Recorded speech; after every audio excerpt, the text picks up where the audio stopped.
Hello everyone, welcome to Foreign Preceptor classes. Here we focus on new words, quality vocabularies which are important from your SSC examination, banking examination, any other government examination like commission, where written is an important part. It is an integral part, a vital part in order to qualify the examinations. और आपकी spoken English भी इससे सुधरेगी, आप speech दे पाएंगे, सही words incorporate कर पाएंगे और इंग्लिश सीखने से आपकी पर्सनैलिटी इन्हेंस होती ही है. Even you can use these words in essay writing, be it college, school, or any examinations where written is an integral part. So today's word is revere. Revere का meaning होता है deep respect किसी के प्रति. तो let's see one by one. This is verb in parts of speech. The phonetics is re, v, revere. Okay. सही उच्चारण रिवियर, इसे कहते हैं फोनेटिक्स. इसके थ्रू हम कोई भी वर्ड का सही प्रोनाउंसिएशन जानते हैं. ठीक है. Meaning, write down the meaning, take out your notebook. Feel deep respect, feel deep respect और एडमायरेशन, और एडमायरेशन फॉर समथिंग. ओके. तो रिवियर का अगर आसान भाषण में हम अगर इसे समझने की कोशिश करें तो इसका अर्थ यही होता है. रिवियर का होता है किसी के प्रति भावना, आदर की भावना. डीप रिस्पेक्ट, जैसे हमारा एक शिक्षक गुरु के बीच जो रिश्ता होता है उसे रिवियर, शिक्षक के प्रति हमारा उसे कहते हैं इज़ अ रिवियर टीचर, या गॉड के प्रति. तो ऐसे जगहों पे हम इस वर्ड का इस्तेमाल करते हैं. तो यहाँ तिरुपति लड्डू, अभी इसका बहुत ही ये इशू अभी चल रही है देश में कि तिरुपति लड्डू में मिलावट चल रही है, जिससे धार्मिक लोगों के मन में ठेस पहुंची है, वहाँ के लोगों के मन में ठेस पहुंची है कि इस लड्डू में मिलावट क्यों है. तो इसी संदर्भ में ये सेंटेंस है जो आप बोल्ड में ऊपर में देख रहे हैं. तो समझते हैं सेंटेंस के थ्रू. वेदर द एलिगेशंस, एलिगेशन का अर्थ होता है आरोप लगना या आरोप लगाना. Whether the allegations that adulterated यानी मिलावटी, मिलावट.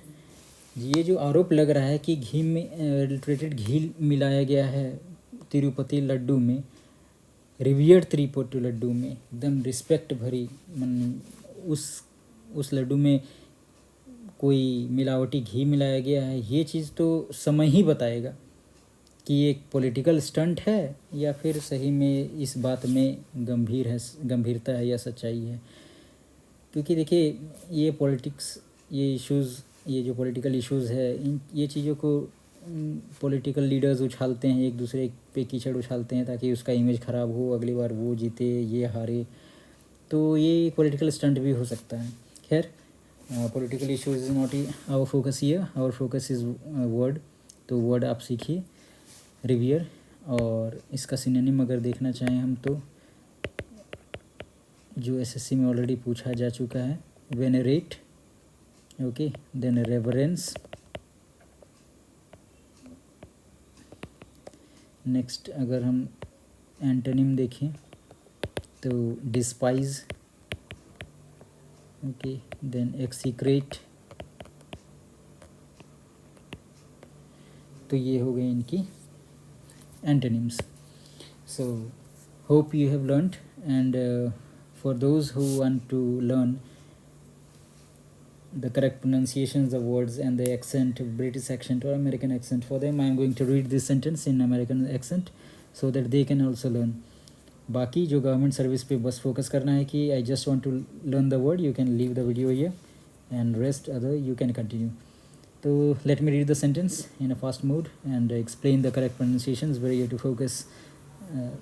So see the bold portion above, the 3 lines written here. Whether the allegations, okay, ये NS देखिए, पहली तो वर्ड हो गई हमारी एलिगेशंस. ओके, हम लोग एलिगेशन नहीं होता, दैट इज़ एलिगेशन, ए. तो एक वहाँ पे हुआ पहला. ओके, देन NS के बाद उसे हम क्या मैंने ऑलरेडी पिछली क्लासेस में बताया, दैट इज़ ज. ओके, ज साउंड आती है. तो एलिगेशंस नहीं होता है, that is allegations. Weather the allegations that, मैं एक बार आपको पढ़ देता हूँ फिर आपको समझ में आ जाएगी. Whether the allegations that the adulterated ghee was used in the preparation of the revered Tirupati laddu prasadam are a political stunt or not, only time will tell. Okay, तो वर्ड्स पे मैं फिर से स्ट्रेस देता हूँ. Whether the allegations next adulterated नहीं होता है, that is adulterated. Next is your preparation नहीं होता है, that is preparation. A, okay, a नहीं होता है, दैट इज़ ए. हमें स्कूल में ए नहीं, वो गलत पढ़ाया गया, that is a. Then is your political. Okay, political नहीं होता, ओ नहीं होता, अ होता है political. Next is your only नहीं होता, दैट इज़ ओनली.